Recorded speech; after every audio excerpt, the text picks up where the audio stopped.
இன்றைக்கி என்னென்னா இந்த ஓமவல்லி, இந்த ஓமவல்லி எல்லாம் பார்த்துருப்பீங்க.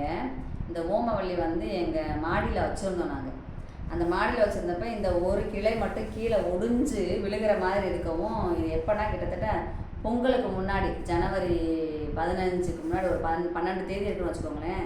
அப்போ கீழே ஒடிஞ்சு விழுக போகுதே அப்படின்னு சொல்லிட்டு அதை ஒடிச்சிட்டு வந்து கிச்சனில் வச்சேங்க. அந்த இலையிலேருந்து அந்த நம்ம கற்பூரவள்ளி இலை பஜ்ஜி சுட்டுக்கலாம், இல்லை ஏதோ ஒன்று பண்ணிக்கலாம் ஒடிச்சிட்டு வந்தேங்க. ஆனால் அதுக்கப்புறம் அந்த பொங்கல் வேலை அது இதுன்னு பார்த்துட்டு நம்மளால் செய்ய முடியல. அதுக்கப்புறம் அதில் இருந்த இலைகள்லாம் கொஞ்சம் கொஞ்சமாக வாட ஆரம்பிச்சிருச்சு. இப்படியே வாடுதே, இந்த இலையில திருப்பி நம்ம பஜ்ஜி சுட முடியாது, இந்த அப்படியே இருக்கட்டும். கிச்சனில் இருந்தால் கொஞ்சம் மனமாக இருந்துச்சு, அதனால் இந்த குச்சி அப்படியே இருக்கட்டும் கிச்சனில் ஒரு ஓரமாக வச்சுட்டேங்க. அந்த பழைய இலைகள்லாம் உதிர்ந்து இங்கே பாருங்கள், இது எல்லாமே புதுசாக இந்த பழசு இலை எல்லாமே உதிர்ந்துருச்சுங்க. இதுதான் இது வரைக்கும் தான் அந்த தண்டு இருந்துச்சு. இதுக்கப்புறம் இது வந்திருக்குது எல்லாமே புதுசுங்க. பார்த்தீங்களா? இந்த கிளையில் எல்லா துளிருமே புதுசாக தான் வந்திருக்கு. இதுக்கு இந்த ஆச்சரியத்தை பாருங்கள். கடவுளோட படைப்பில் மேலேருந்து ஒடிச்சிட்டு வந்து சும்மா வெறும் திண்டில் தாங்க வச்சுருந்தேன்.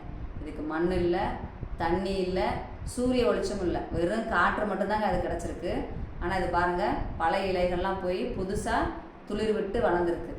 இதிலேருந்து நம்ம தெரிஞ்சுக்கிற கருத்து என்னங்கன்னா, வெறும் இந்த தாவரமே எதுவுமே இல்லாட்டினா கூட நம்மளால் வாழ முடியும் அப்படின்னு சொல்லி இது வாழுகிறப்ப நம்ம மனிதர்களையே ஒவ்வொன்றுக்கும் சோர்ந்து போகணும்.